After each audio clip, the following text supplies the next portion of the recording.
In a moment no one saw coming, Hollywood icon Denzel Washington broke down in tears during a live television broadcast after receiving a surprise phone call from Burkina Faso's President Ibrahim Traoré. What unfolded on that call stunned both the studio audience and viewers around the world.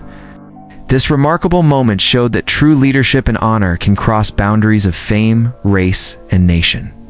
It was meant to be just another lighthearted late-night show. The crowd erupted in cheers as Denzel walked on stage, smiling, composed, legendary. The host welcomed him with enthusiasm, cracking jokes and showing clips from his latest film. But behind Denzel's easy laughter, there was a quiet weight in his eyes, as if his thoughts were far away. Midway through the segment, the host leaned in with a grin. "We've got a little surprise for you tonight, Denzel. Live call from someone very far away." Denzel blinked, curious. A surprise? The screen lit up. A flag appeared, Burkina Faso. Confused whispers spread across the room. Then came a voice, calm, respectful, powerful. "Good evening, Mr. Washington. This is Ibrahim Traoré, President of the Transition of Burkina Faso." Denzel froze. The room went still. The first time in the show's history, there was total silence. Only the sound of one man's breath, caught in awe. Absolutely no one could have predicted what came next. The audience watched, stunned. Denzel's hands trembled as the president spoke, in gentle, accented, English measured, but sincere. "You don't know me, Mr. Washington, but when I was 14, just a barefoot boy in Burkina Faso, I saw you in glory. I saw a black man strong, not begging, not afraid fighting for justice." Denzel blinked, overwhelmed. "That night, I told my mother, one day I'll fight for people to like him." The host sat speechless. Denzel covered his mouth. Ibrahim continued, "Years later, when my people needed someone to rise, I remembered your strength, your eyes, your voice. I stood not because I felt brave, but because I had seen what courage looked like in you." The room was silent. Denzel slowly lowered his hand, his eyes red with emotion. "You're telling me I helped shape a president?" he asked softly. "No, sir," Ibrahim replied. "You helped shape a man who refused to kneel before injustice." A single tear traced down Denzel's cheek. "Thank you, my brother," he whispered. The crowd exhaled in awe. But what the president said next took everyone by surprise. Denzel leaned forward, eyes locked on the screen. The host sat frozen, mouth slightly open, then Ibrahim spoke again. "Today I speak not only as a president, but as a man who owes a deep debt. And in Burkina Faso, when someone saves your soul, we never forget." Denzel shook his head humbly. "No, please, I didn't," Mr. Washington Traoré continued. "I am officially inviting you to be honored in Ouagadougou. But more than that, I want to name a leadership school after you, a place where our children will learn to rise with pride just as I did by watching you." The crowd gasped again. The host whispered, "Wow." Denzel's voice cracked. "Mr. President, I don't deserve that." Traoré smiled warmly.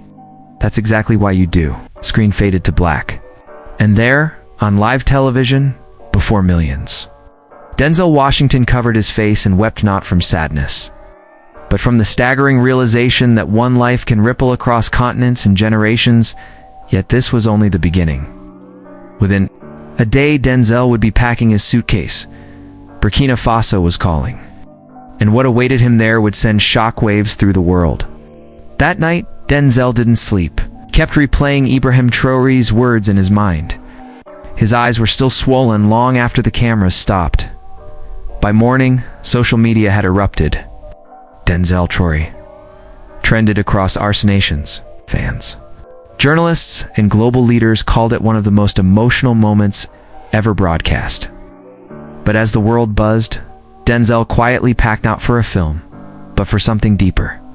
He booked the next flight to Burkina Faso.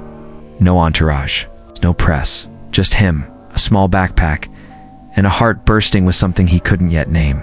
As the plane lifted off, he stared out the window and whispered, "I don't know what I'm... Not sure what I'm walking into," Denzel whispered. but I know I have to go. Back in Ouagadougou, President Traoré stood by the palace window, watching the distant runway. One of his aides asked, "Shall we alert the press?"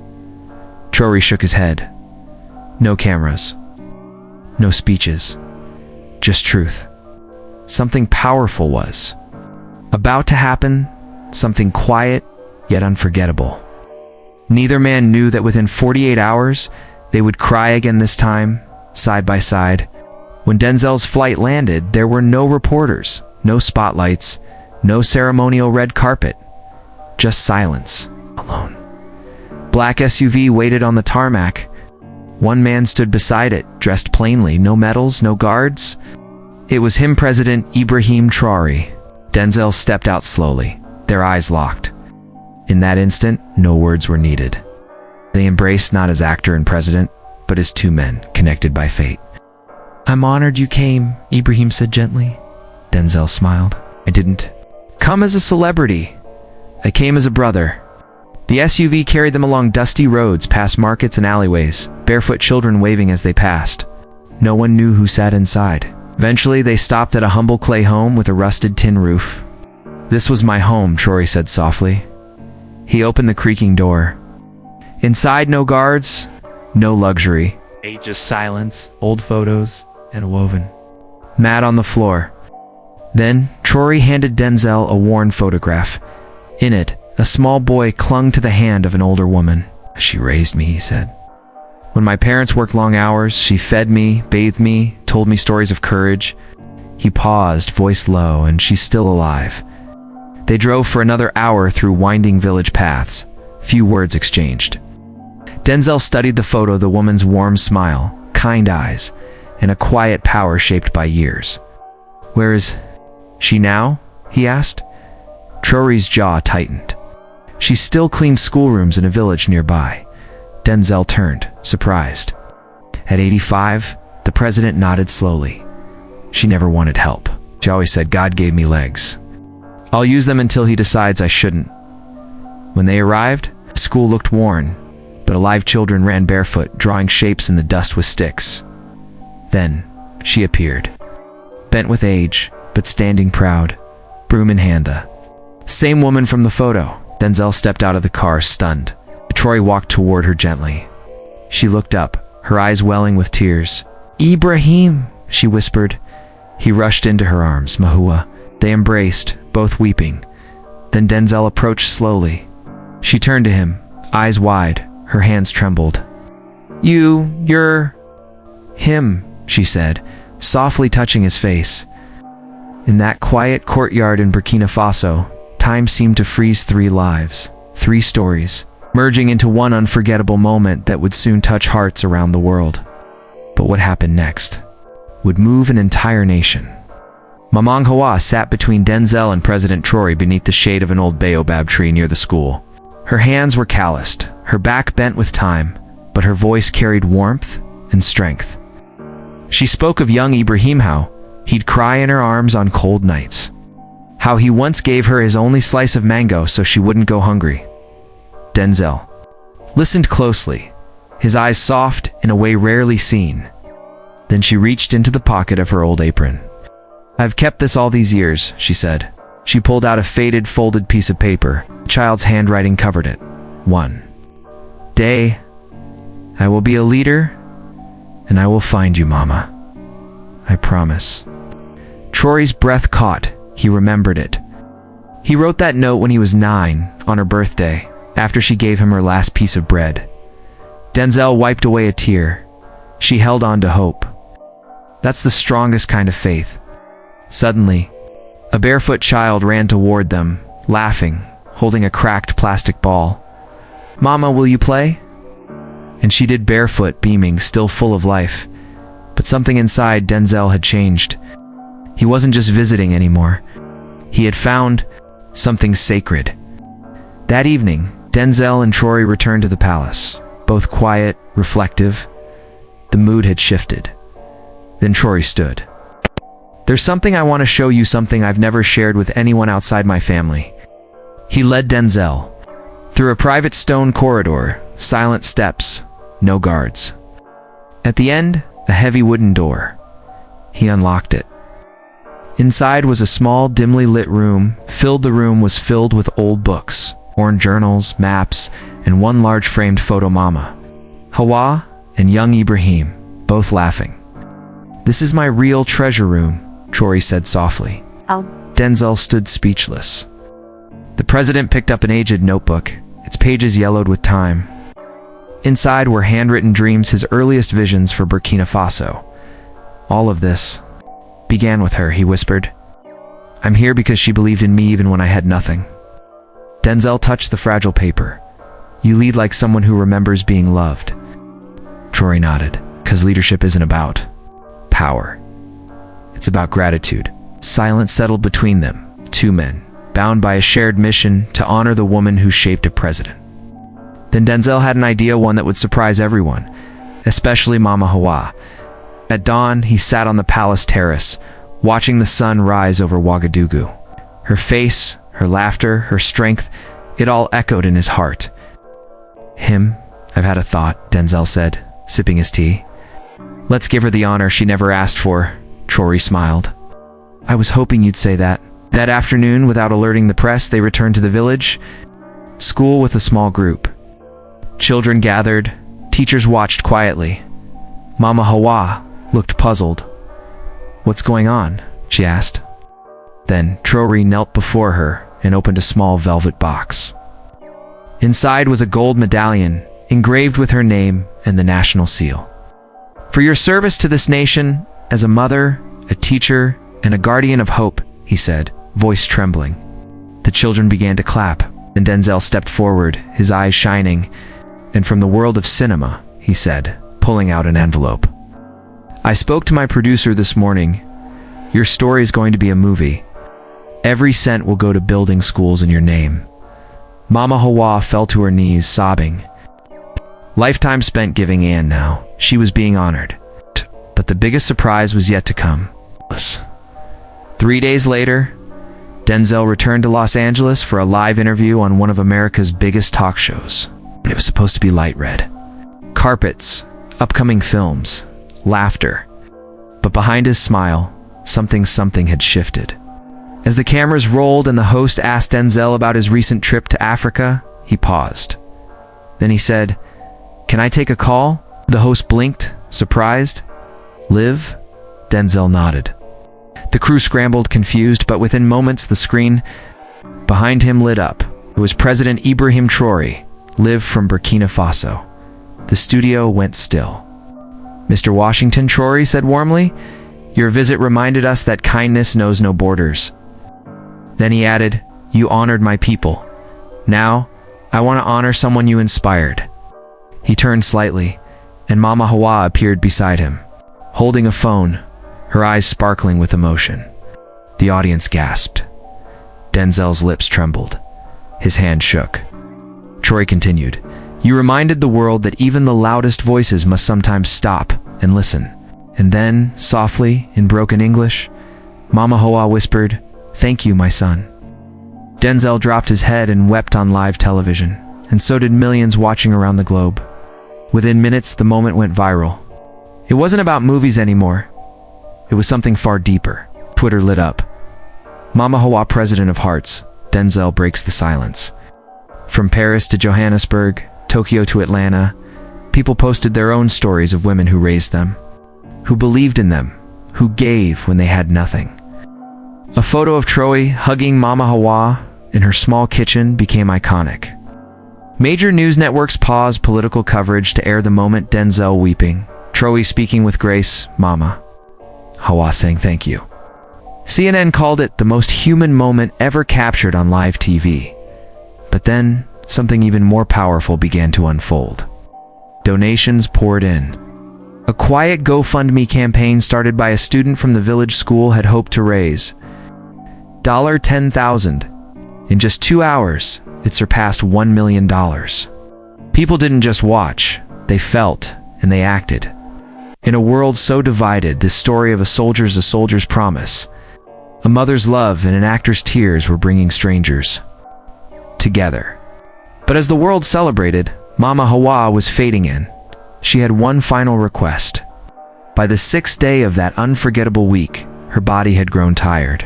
She had smiled for days, embraced countless guests, spoken with presidents and movie stars. But now, her body was whispering the truth. She knew it was time. She asked to see Denzel and Ibrahim alone. They came to her modest room in the village. No cameras, no microphones, just hearts. "I'm old," she said gently, her voice thin but unwavering. "I won't see another planting season." Both men shook their heads, urging her to rest, to stay strong, but she only smiled. "I have no fear. My only wish is that no child in Burkina Faso ever goes to school hungry." A tear slid down Traoré's cheek. She reached for Denzel's hand. "You tell stories that matter. The world listens to you, so tell this one." Out. Then she pulled a small scarf from beneath her pillow. It was faded, torn, lovingly stitched, the same scarf young Ibrahim once tied around her arm while pretending to be president. She placed it into Traoré's hands. "My first medal," she whispered. And then her last words, "Take care of each other." They held her as her eyes closed for the final time. Outside, the sun was rising, so was her legacy. President Ibrahim Traoré stood silently by her bed, still clutching the scarf. The room smelled of shea butter, earth, and memory. Denzel knelt at her feet, head bowed, shoulders shaking. Then, in a quiet voice, Traoré spoke. "She gave me everything when I had nothing. Now, I must give everything back." He turned to Denzel, holding the scarf like a sacred banner. "Build something in her, name a school, a garden, a future." Denzel looked up, eyes red. "Yes, yes, we will. I'll help." Outside, a crowd had gathered. They knew. Without a word, they had come. Traoré stepped out, raised the scarf high. "Mama has gone to rest, but her spirit will feed generations." The people wept openly. In 12 hours, the news circled the globe. Burkina Faso declares National Day of Mourning for Mama Hawa president. Traoré made a new vow during a press conference that night. "Every child in Burkina Faso will know her name and Denzel." He quietly canceled all upcoming appearances. "I've played kings and generals," he told reporters, "but today, I serve a mother." The next morning, the sun rose gently over Burkina Faso. In the village square stood a simple wooden casket. No golden statues, no velvet ropes, just petals, drums, and silence. President Traoré walked behind the casket alone, carrying only one item, the scarf. Denzel followed, suit wrinkled from sleep, eyes still swollen. They didn't speak. They didn't need to. From every corner of the world, leaders sent condolences. But what moved hearts most came from a young boy in Niger, who walked barefoot for 2 days just to deliver a letter. Q. For raising our president. As the casket was lowered, the village sang. Children cried. Elders held their hearts. A single bird landed on the grave and stayed. Then, something unexpected happened. Denzel stepped forward, reached into his pocket, and pulled out a necklace. "It was my father's," he whispered. "She reminds me of him, strong, quiet, and never asked for anything." He laid it gently on the grave. "Goodbye, Mama." Even the cameras went still. Some moments are too sacred to capture. Night. Under a canopy of stars. President Ibrahim Traoré and Denzel Washington sat together on a straw mat, the fire crackling low between them. No speeches, no noise. They had just buried the woman who shaped them both, one with her hands, the other with her spirit. After a long silence, Traoré spoke. "Denzel, this week I remembered who I am." Denzel nodded slowly. "Me too." In the stillness, they made a pact, not signed in ink, but sealed in pain, gratitude, and purpose. By morning, the plans began. The Mama Hawa Foundation was born, a shared mission to provide food, education, and healing to rural children in Burkina Faso and beyond. And Denzel. He pledged a full year's salary from his next film to support the foundation. But the most powerful part wasn't the money. It was a short video Denzel released just before flying home. Staring straight into the camera, he said, "If one woman in a small village can raise a future president and change the heart of a Hollywood actor, then what are we waiting for? That video hit 100 million views in just 24 hours, and the world held its breath, waiting for what would come next. 3 days after the funeral, Denzel returned to the US quietly. No red carpet, no flashing lights. But the producers of his previously scheduled live interview insisted it still go on.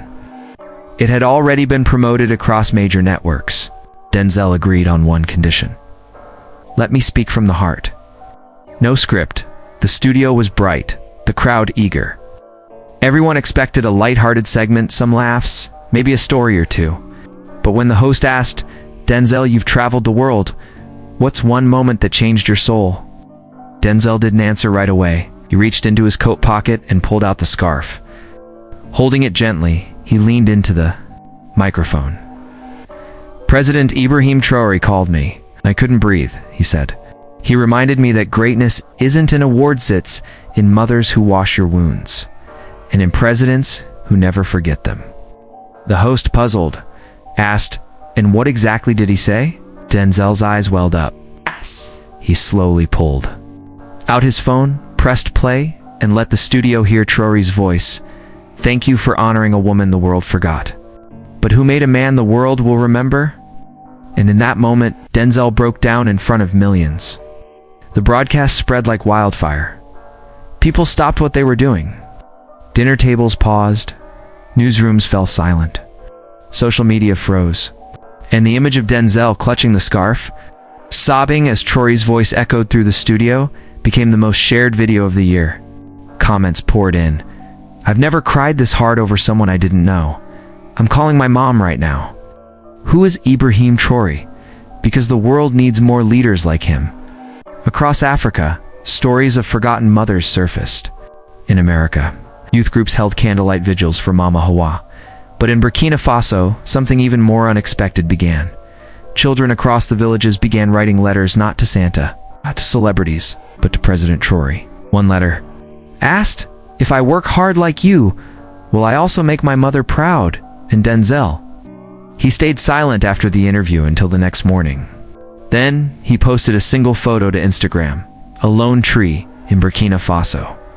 The caption read, she watered roots that now hold up nations. No hashtags, no tags, no promotion, just truth. And once again, the world watched and wept. Exactly.